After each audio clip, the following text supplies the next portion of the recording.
2023년 9월 26일 화요일 매일 말씀 묵상 시간입니다. 오늘은 이 순종의 삶에 대해서 함께 묵상하는 시간을 가지려고 하는데요. 오늘 본문의 말씀을 통해 어떠한 순종의 삶을 우리가 고민할 수 있는지 함께 말씀을 읽어봅시다. 제9장 솔로몬이 여호와의 성전과 왕궁 건축하기를 마치며 자기가 이루기를 원하던 모든 것을 마친 때 여호와께서 전에 기브온에서 나타나심같이 다시 솔로몬에게 나타나사 여호와께서 그에게 이르시되 네 기도와 네가 내 앞에서 간구한 바를 내가 들었은즉 나는 네가 건축한 이 성전을 거룩하게 구별하여 내 이름을 영원히 그곳에 두며 내 눈길과 내 마음이 항상 거기에 있으리니 네가 만일 네 아버지 다윗이 행함같이 마음을 온전히 하고 바르게 하여 내 앞에서 행하며 내가 네게 명령한 대로 온갖 일에 순종하여 내 법도와 윤리를 지키면 내가 네 아버지 다윗에게 말하기를 이스라엘의 왕위에 오를 사람이 네게서 끊어지지 아니하리라 한 대로 네 이스라엘의 왕위를 영원히 견고하게 하려니와 만일 너희나 너희의 자손이 아주 돌아서서 나를 따르지 아니하며 내가 너희 앞에 둔 나의 계명과 법도를 지키지 아니하고 가서 다른 신을 섬겨 그것을 경배하면 내가 이스라엘을 내가 그들에게 준 땅에서 끊어버릴 것이요 내 이름을 위하여 내가 거룩하게 구별한 이 성전이라도 내 앞에서 던져버리리니 이스라엘은 모든 민족 가운데에서 속담거리와 이야기거리가 될 것이며 이 성전이 높을지라도 지나가는 자마다 놀라며 비웃어 이르되 여호와께서 무슨 까닭으로 이 땅과 이 성전에 이같이 행하셨는고 하면 대답하기를 그들이 그들의 조상들을 애굽 땅에서 인도하여 내신 그들의 하나님 여호와를 버리고 다른 신을 따라가서 그를 경배하여 섬김으로 여호와께서 이 모든 재앙을 그들에게 내리심이라 하리라 하셨더라.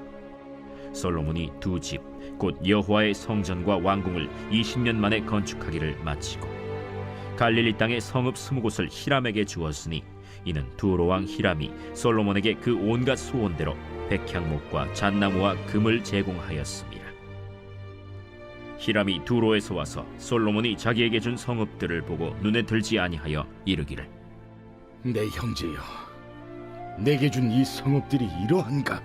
하고 이름하여 가불 땅이라 하였더니 그 이름이 오늘까지 있느니라.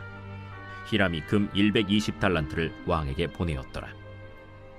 솔로몬 왕이 역군을 일으킨 까닭은 이러하니 여호와의 성전과 자기 왕궁과 밀로와 예루살렘 성과 하솔과 무깃도와 게셀을 건축하려 하였습니다.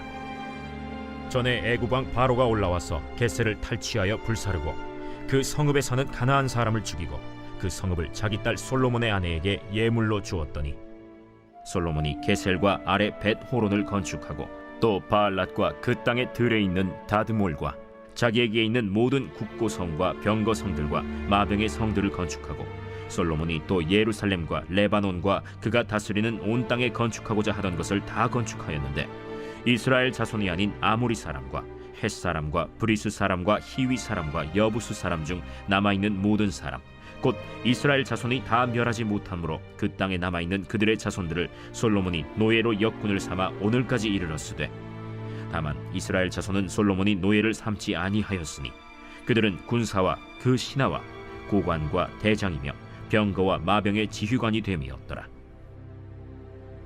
솔로몬에게 이 일을 감독하는 우두머리 550명이 있어 일하는 백성을 다스렸더라. 바로의 딸이 다윗 성에서부터 올라와 솔로몬이 그를 위하여 건축한 궁에 이를 때에 솔로몬이 밀로를 건축하였더라. 솔로몬이 여호와를 위하여 쌓은 제단 위에 해마다 3번씩 번제와 감사의 제물을 드리고 또 여호와 앞에 있는 제단에 분향하니라. 이에 성전 짓는 일을 마치니라. 솔로몬 왕이 에돔 땅 홍해 물가의 엘롯 근처 엘시온게벨에서 배들을 지은지라. 히람이 자기 종 곧 바다에 익숙한 사공들을 솔로몬의 종과 함께 그 배로 보내매 그들이 오빌에 이르러 거기서 금 420달란트를 얻고 솔로몬 왕에게로 가져왔더라.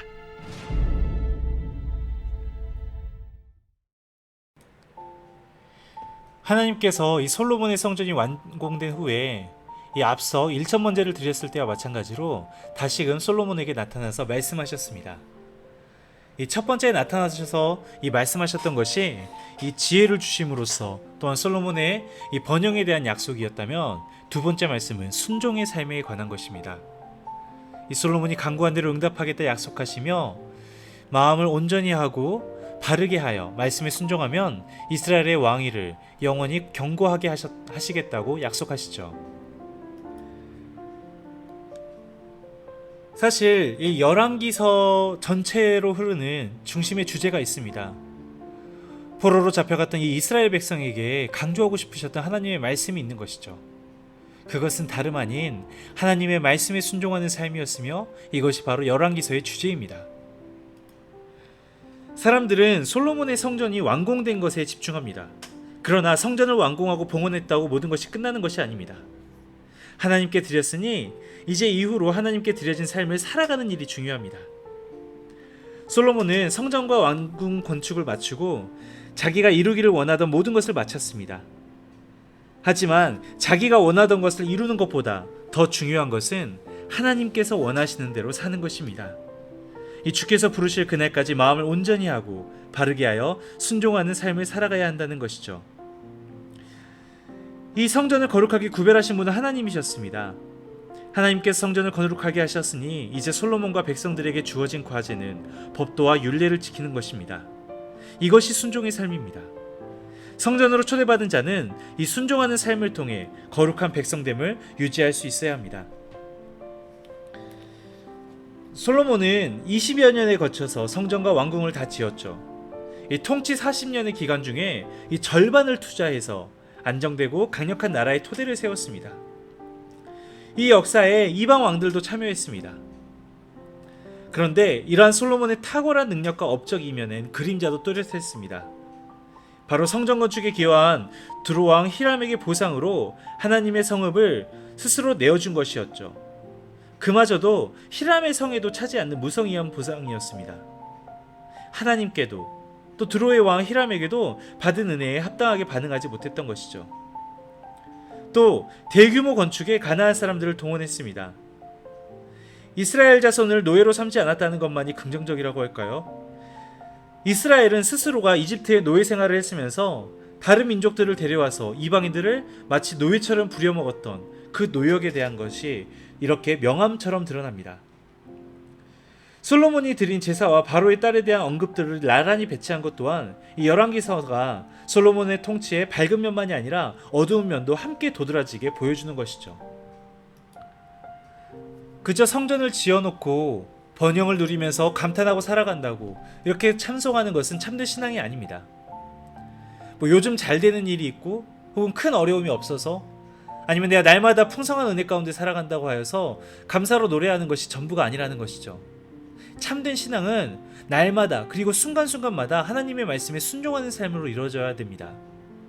단순히 내가 주어진 것을 누리는 것이 은혜가 아니라 순종하는 것이 은혜입니다. 오늘 솔로몬은 번영하고 이스라엘의 강대국의 모습을 보이지만 가면 갈수록 하나님의 말씀대로 따르지 않는 그 모습들이 보여집니다. 풍요롭고 번성한 것 같아서 부족한 것이 없는 것 같은데 기쁨을 누리지 못할 수도 있습니다. 이 솔로몬의 시대를 평화의 시대라고 말하지만 정작 이스라엘 백성들이 진정으로 평화로운지 우리는 그 이면을 바라볼 수 있어야겠죠. 신앙은 그 완성을 향해 나아가는 기나긴 여정입니다. 이 안정과 번영을 보장하는 것은 이 성전의 건물 자체가 아니라 말씀에 순종하는 삶이기 때문입니다. 우리도 우리가 받은 은혜, 주어진 은혜에만 만족하는 것이 아니라 매일 그에 대한 감사를 기억하면서 하나님 앞으로 한 걸음 한 걸음 더 나아가는 오늘이 되기를 기도합니다. 함께 기도하겠습니다. 하나님 아버지, 지금까지 기도하던 것이 어쩌면 안정과 평안함과 이 성공과 누림이었다면 오늘 이 말씀을 읽으면서 우리가 그것을 넘어서 하나님의 말씀에 순종하는 것이 기도의 내용 되게 하여 주시옵소서. 그저 이 땅에서 잘 먹고 잘 사는 것을 위해서 내가 살아가지 않게 하시고 하나님의 말씀에 순종하며 마음을 온전히 하고 바르게 하여 겸손한 마음으로 살아가게 하여 주시옵소서. 엉뚱한 데서 기쁨과 쾌락을 추구하지 않고 오직 하나님만이 우리의 기쁨됨을 알게 도와주시옵소서. 예수 그리스도 이름으로 기도드립니다. 아멘. 오늘 말씀을 기억하면서 이 시간 우리가 기도할 때 그저 우리가 늘 평상시에 기도하던 이 땅에서 누리는 것들, 이 땅에서의 안정과 평안함, 성공과 누림이 아니라 오늘 이 시간 우리의 삶이 정말 하나님의 말씀에 순종하는 삶이 될 수 있도록 우리 함께 기도했으면 좋겠습니다. 함께 기도하겠습니다.